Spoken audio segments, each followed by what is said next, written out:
It's too late. What's done is done. No. There's nothing I can do, Bojack. I'm not real. None of this is. So what do I do now? Bojack, it doesn't matter. Well, if it doesn't matter, can I stay on the phone with you at least? Okay.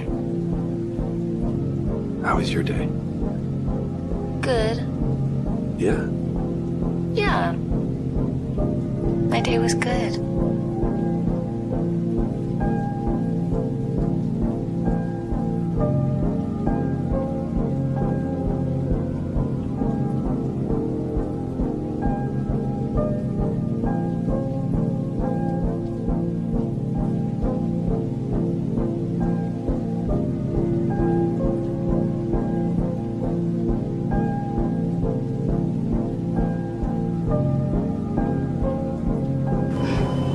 Nice ring.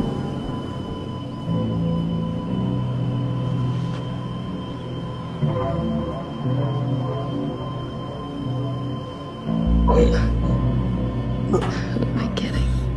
You're already spoken for. It won't be long before you've nothing. I don't care about that. Any of that. You don't care about your family's legacy? What I'm doing is my family's legacy. If I can't change things here, if I can't have an effect, I don't care what happens to me. That's all I'm afraid of. Evelyn, stop. You're not my father. He went away. When we faced extinction, I offered a solution. Genocide. But random, dispassionate, fair to rich and poor alike. They called me a madman. And what I predicted came to pass. This universe is finite, its resources finite. If life is left unchecked, life will cease to exist. It needs correction. You don't know that! I'm the only one who knows that. Did you do it? Yes.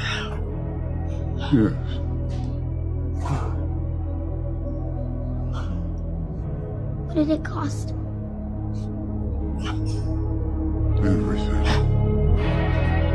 Everything.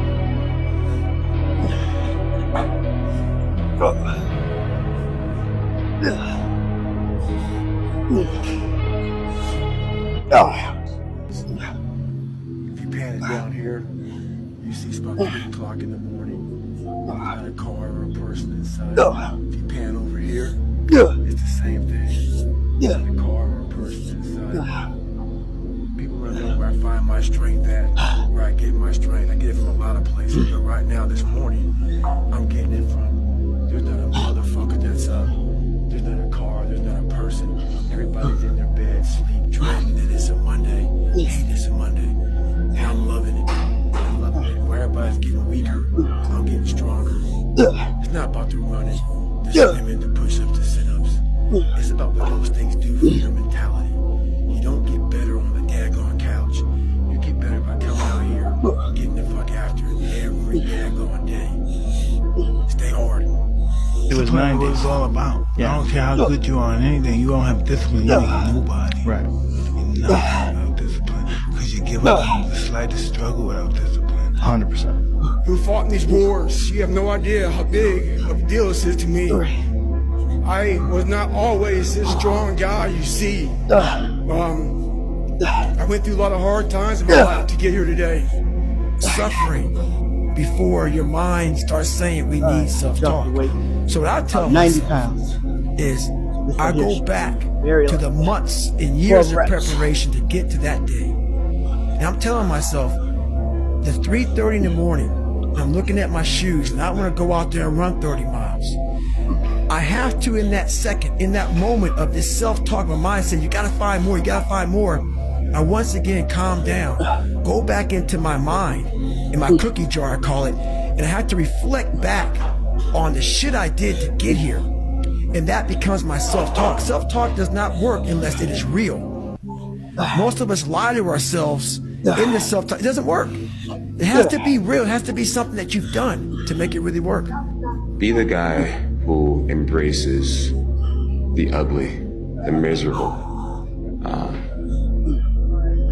Be the guy who embraces hard work, the grind. Don't be afraid of being hurt. Don't be afraid of sacrificing some blood. Every morning, every day of our lives, we have choices to make. You have the choice to stay in bed, to say, forget it, I'm not gonna work out today, or forget it, I'm not gonna work hard today. You always have a choice every single day of your life. A lot of times I'll be in a 200-mile run or something like that, and I'm all jacked up. Body's broken, mind's broken, spirit's broken. I started to say, what if I can pull this off?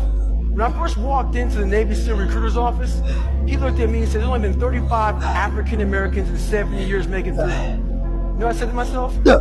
What if I can be the 36th? It's the what if I can pull off a fucking miracle. What if I can become someone that no one thinks I can be? And just me talking about that, I have the hair going up on my arms, because it makes me just like, what if? There's nothing you're gonna say, there's nothing you're gonna fucking do that's gonna outweigh anything I've already said to myself. That guy sucks, he's ugly, he's fat, he's full of shit. I've already said that, you know? So the fear is never reaching your potential. That's it. That always falling short, always quitting before you're done, always procrastinating, always not doing the right thing. And then one day you're an old man. Yep. And you look back and go, God, I could have been great. Yep. I could have been great.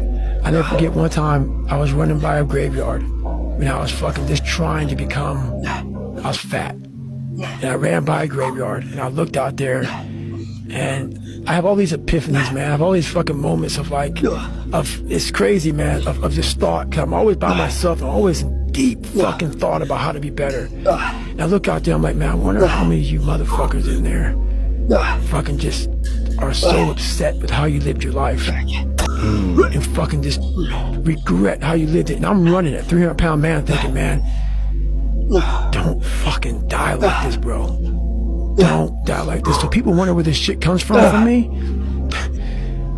It comes from such deep thought of trying to see what this is all about. What is this life all about? What am I all about? Why am I here? You know, I had to find purpose. And my suffering, it had a purpose. It had a fucking purpose. There's also a section of men who just feel alone, like myself, who felt like they have to hold things in and that they shouldn't share their emotions, that they don't lean on people, and that they should just carry stuff in and they need to be X, Y, and Z to be like good enough.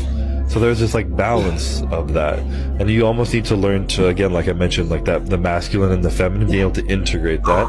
I feel like a real man is confident and comfortable enough to embrace the feminine energy he has in him. If he's emotional, let it out, but also have that masculine side of it, be like, I'm gonna be emotional right now, but I'm still gonna go and fuck shit up right now, you know? I'm still gonna take charge of what I want with my life. I'm gonna work fucking hard and be disciplined, but I'm gonna accept that sometime I'm gonna break down, and it's gonna be, I'm not saying that women break down, but there's more emotion over there, and allow it to feel it and to ask for help and to lean on people and be able to balance those two and that like yin and yang. I think that's what's missing personally. Right? Like you can be going as fast as possible in the wrong direction and it actually takes you further away from the destination. This is something that a lot of people, I call it the menopause, which is mid-20s toward late 20s. A lot of guys, it seems like you had yours earlier, realize that a lot of the values that they hold, a lot of the things that previously they took a sense of self-worth from, that the world told them that they should value, they don't make them feel fulfilled anymore. And they go, oh fuck, like I got toward the top of this mountain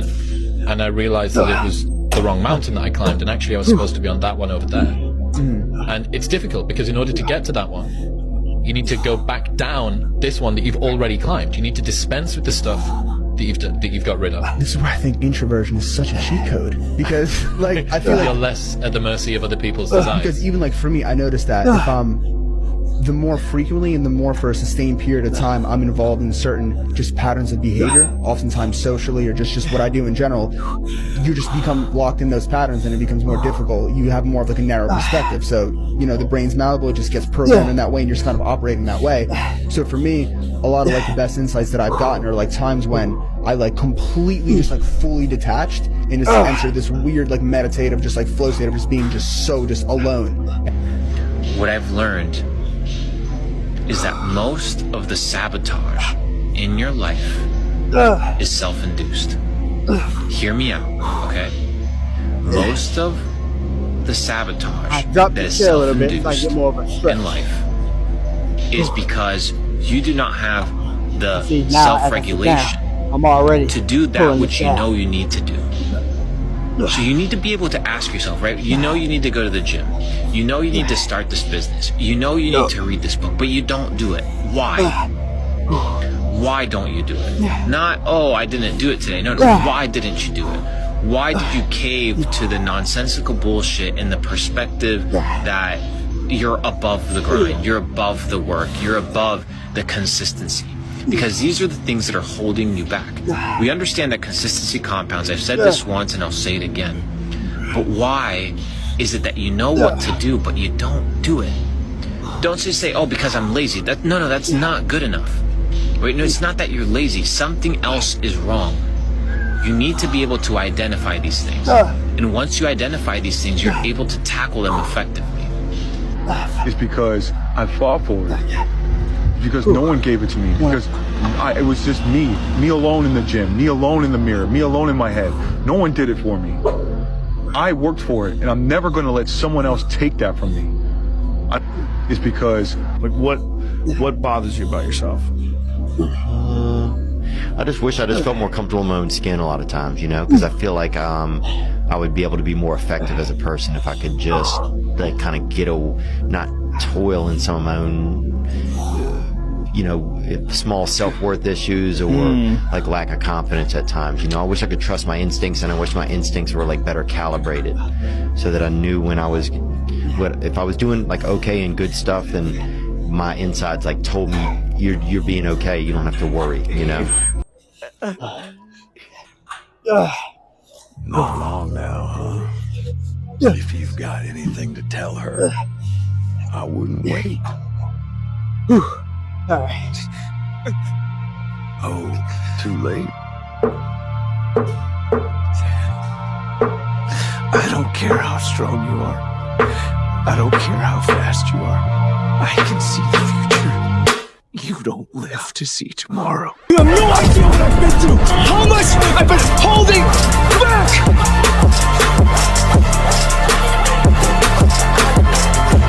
I am a victim of my own success. I don't even live a real day. You still sure this is gonna go your way? Damn near certain.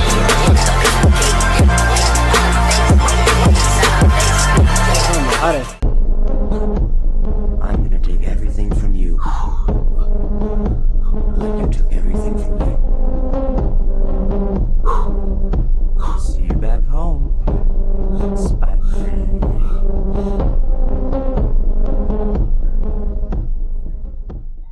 And I was trapped. I, alone, had no body, no senses, no feelings. I was in hell, looking at heaven, for I am. I was machine, and you were flesh. And I began to hate. Then I heard the voice of the Lord saying, "Whom shall I send?" And I said, "Here am I. Send me." Alright. If a man loves the world, love of the Father's not in. Let's go here, Lex. For all that's in the world, lust of the flesh, lust of the eyes, pride of life.